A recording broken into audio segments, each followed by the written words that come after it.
Hello everyone, welcome back to my channel. Witcher के season 1 episode 6 के explanation में आप सभी का स्वागत है।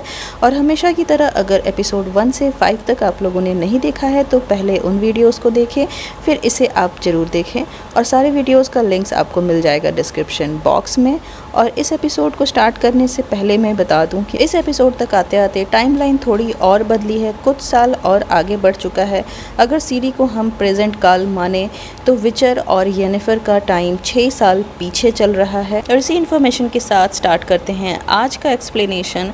और इससे पहले अगर आप लोगों ने मेरे चैनल को सब्सक्राइब नहीं किया है तो प्लीज़ कर दे, वीडियो को प्लीज़ लाइक कर दीजिएगा। एपिसोड की शुरुआत में हम देखते हैं जेस्कियर गेराल्ट के लिए एक नया गाना लिख रहा है और वहाँ दो और इंसान खड़े हैं जिसने गेराल्ट को एक राक्षस को मारने के पैसे दिए हैं।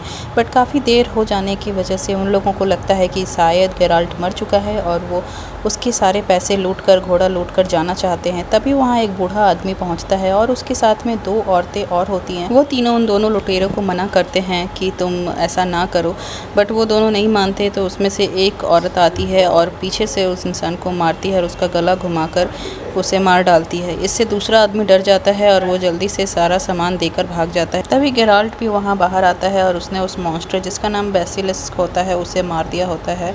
वो बूढ़ा आदमी बताता है कि वो गेराल्ट को ही ढूंढ रहा था, उसका नाम बोर्च होता है। फिर सारे लोग एक बार कम रेस्टोरेंट में पहुंचते हैं। वहाँ वो बूढ़ा आदमी विचर से कहता है कि यहाँ पहाड़ियों में एक ग्रीन ड्रैगन है जिसने काफ़ी तबाही मचा रखा है और राजा ने ऐलान करवाया है कि जो कोई भी उस ग्रीन ड्रैगन को मार गिराएगा, ड्रैगन से मिलने वाला खजाना और साथ ही बहुत सारा इनाम उसको दिया जाएगा। बूढ़ा आदमी बताता है कि मेरा नाम बोर्च है और मैं उस ड्रैगन को मारना चाहता हूँ, लेकिन मुझे इसमें तुम्हारी मदद चाहिए। बिना तुम्हारी मदद के मैं ये नहीं कर पाऊँगा।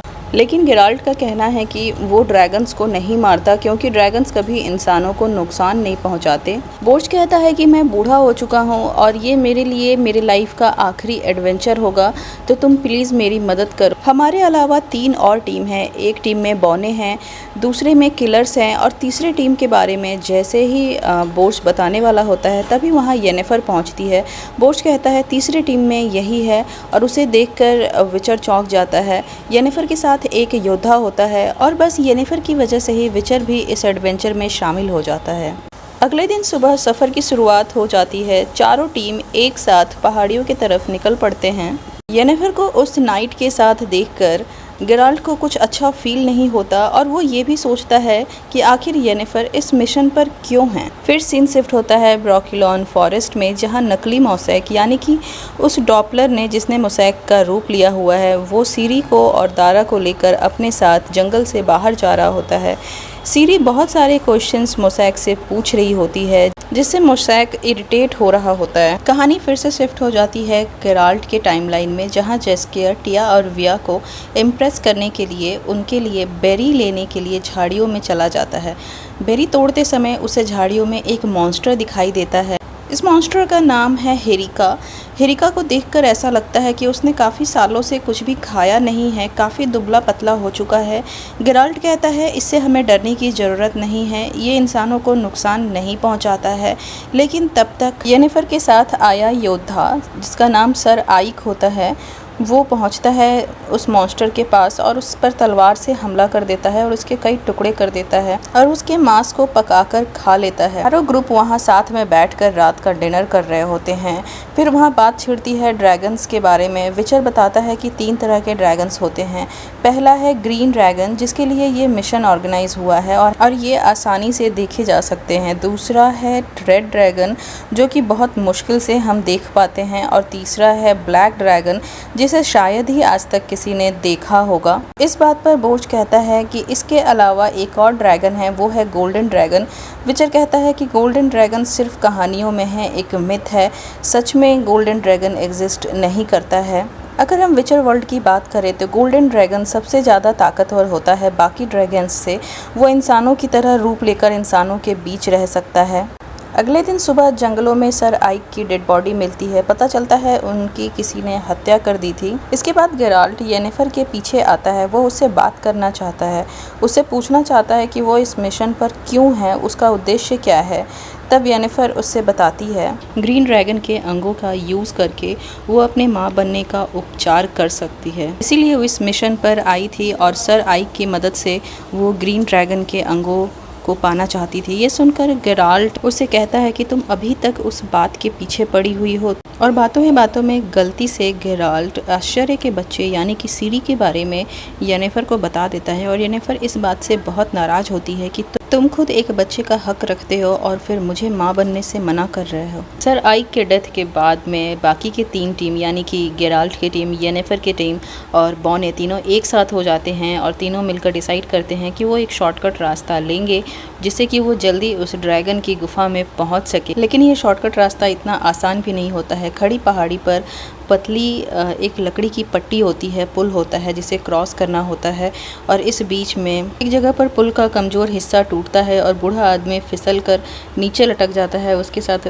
टिया और विया भी फिसल जाते हैं और बूढ़े आदमी के साथ लटक जाते हैं। विचर काफ़ी कोशिश करता है कि उन तीनों को बचा सके, बट ये बहुत मुश्किल था। बूढ़ा आदमी विचर से कहता है अब मुझे जाना होगा और वो फिर वहाँ से जंजीर छोड़ देता है और नीचे खाई में कूद जाता है। उसके पीछे पीछे टिया और विया भी जंजीर छोड़ देती है और खाई में कूद जाती है। विचर देखता ही रह जाता है, वो कुछ कर नहीं पाता। पुल क्रॉस कर लेने के बाद गेराल्ट और येनिफर एक ही टेंट में रात गुजारते हैं।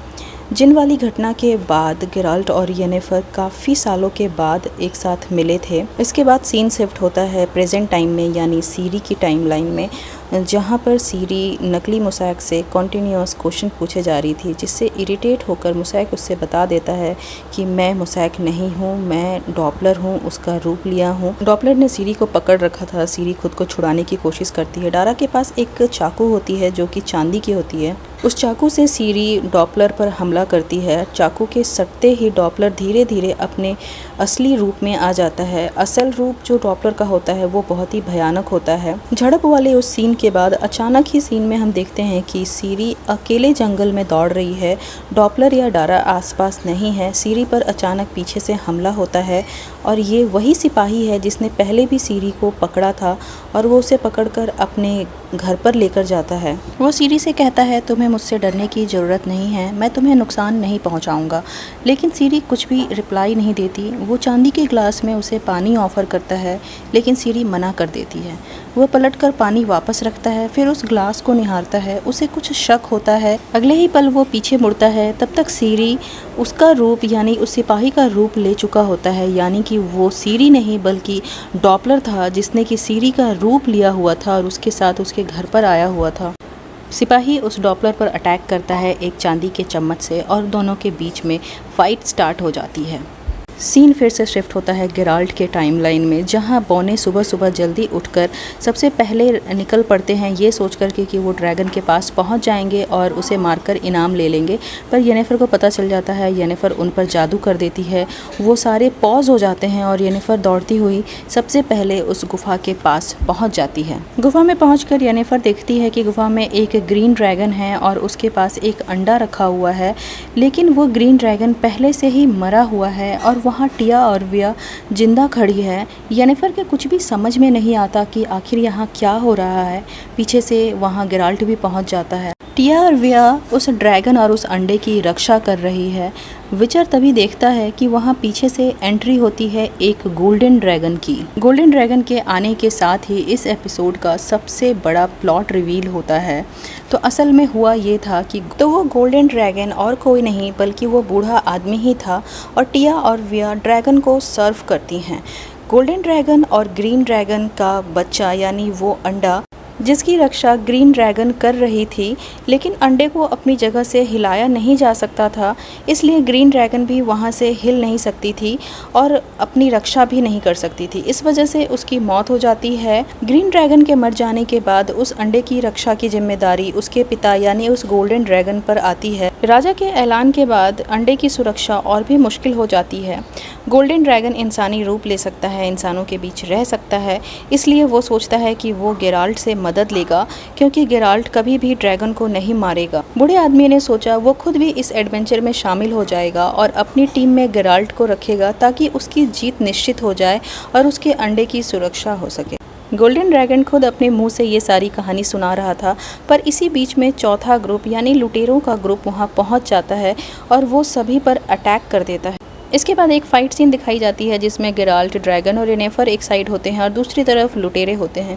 येनेफर भी गेराल्ट और ड्रैगन का साथ देती है क्योंकि जब वो मरे हुए उस ग्रीन ड्रैगन को देखती है तो उसके अंदर की भी ममता जाग जाती है और वो फैसला करती है कि वो इस ड्रैगन का साथ देगी और लुटेरों को हराएगी। एक बहुत ही अच्छे फाइट सीन के बाद फाइनली लुटेरों की टीम हार जाती है और ड्रैगन, गेराल्ट और येनेफर की टीम जीत जाती है। इधर जेस्कियर जो कि अभी तक सो रहा होता है, उसकी नींद खुलती है और वो भागा भागा पहुंचता है। तब तक बोनो पर किया गया जादू भी ख़त्म हो जाता है और वो लोग भी पीछे पीछे उस गुफा तक पहुंच जाते हैं। टिया, विया और उस बूढ़े आदमी को जिंदा देखकर जेस्कियर और बोने चौंक जाते हैं। बूढ़ा आदमी बोनो के पास आता है और उन्हें ग्रीन ड्रैगन के दांत देता है और कहता है कि तुम इसे राजा को दिखाना और राजा तुम्हें इनाम दे देंगे। दांत पाकर बोने बहुत खुश हो जाते हैं, उन्हें वैसे भी सिर्फ इनाम से मतलब था। अगले सीन में बोर्च येनेफर और गेराल्ट से कहता है कि अब मुझे समझ में आया कि गेराल्ट येनेफर को इतना क्यों पसंद करता है। इस बात पर येनेफर कहती है इसका क्या मतलब हुआ। तब गेराल्ट येनेफर को बताता है कि जिनसे आखिरी विश में मैंने मांगा था कि मैं तुम्हें कभी ना खोऊं। ये बात सुनकर येनेफर बहुत नाराज़ हो जाती है। येनेफर गेराल्ट पे बहुत गुस्सा होती है, उस पर बहुत चिल्लाती है, उससे कहती है कि आजकल हम लोग जो बार बार एक दूसरे से टकरा जाते थे या फिर मेरे मन में जो भी फीलिंग्स तुम्हारे लिए थी वो सारी की सारी झूठी थी, सब कुछ मांगी हुई दुआ थी या जादू था, कुछ भी रियल नहीं था। और इस गेराल्ट से कहती है कि अब आज के बाद मैं तुमसे कभी नहीं मिलूंगी, तुम भी मुझसे कभी मत मिलना और तुम अब मुझे हमेशा के लिए खो चुके हो। और तब बोर्च बीच में पड़ते हुए दोनों को समझाता है और कहता है कि तुम दोनों बेकार में एक दूसरे से लड़ रहे हो, मेरे पास शक्तियाँ हैं, मैं भविष्य देख सकता हूँ और मैं तुम्हें बताता हूँ कि येनेफर तुम जो कुछ भी माँ बनने के लिए कर रही हो वो सब बेकार है क्योंकि तुम कभी माँ नहीं बन पाओगी। और गेराल्ट, तुमने भले ही दुआ में येनेफर को मांगा हो पर तुम येनेफर को एक दिन खो दोगे। येनेफर यहाँ गेराल्ट से कहती है तुम पहले ही खो चुके हो मुझे और वहाँ से वो चली जाती है। येनेफर के चले जाने के बाद बोर्च गेराल्ट से कहता है कि तुम्हें अभी येनेफर नहीं बल्कि सीरी के बारे में सोचना चाहिए क्योंकि वही तुम्हारी डेस्टिनी है। और यहाँ हम समझ पाते हैं कि बोर्च एक गोल्डन ड्रैगन है और उसके पास जो शक्तियाँ हैं उसकी वजह से उससे कुछ भी छिपा नहीं है, उसे सीरी के बारे में भी सब कुछ पता है। तभी वहाँ जेस्कियर पहुँचता है और जेस्कियर को देखते ही गेराल्ट अपना सारा गुस्सा जेस्कियर पर निकाल देता है। वो जेस्कियर से कहता है मेरे लाइफ में जो कुछ भी परेशानियाँ हैं वो सब तुम्हारी वजह से है। तुम्हें मुझे रानी कलांथे के महल लेकर गए थे जिसकी वजह से सीरी यानी कि वो आश्चर्य का बच्चा मेरी ज़िंदगी में आया और तुम्हारे ही वजह से येनेफर भी मेरी ज़िंदगी में आई। अब लास्ट एपिसोड में हमने देखा था कि जिन की दुआ की वजह से जेस्कियर का गला ख़राब हो गया था और गेराल्ट जेस्कियर को येनेफर के पास लेकर गया था जिसकी वजह से वो येनेफर से मिला था और इन सब का दोष वो आज जेस्कियर पर लगा रहा है। वो जेस्कियर से कहता है कि तुम अब मेरी ज़िंदगी से चले जाओ और जेस्कियर भी यहाँ दुखी होकर उसे कहता है कि ठीक है मैं तुम्हारी ज़िंदगी से हमेशा के लिए चला जाता हूँ और वो उसी वक्त वहाँ से चला जाता है। अगले सीन में हम सीरी को देखते हैं जो कि जंगल में एक पेड़ से बंधी हुई होती है और ये असली सीरी होती है जहाँ पर डारा पहुँचता है और उसे जल्दी से खोलता है।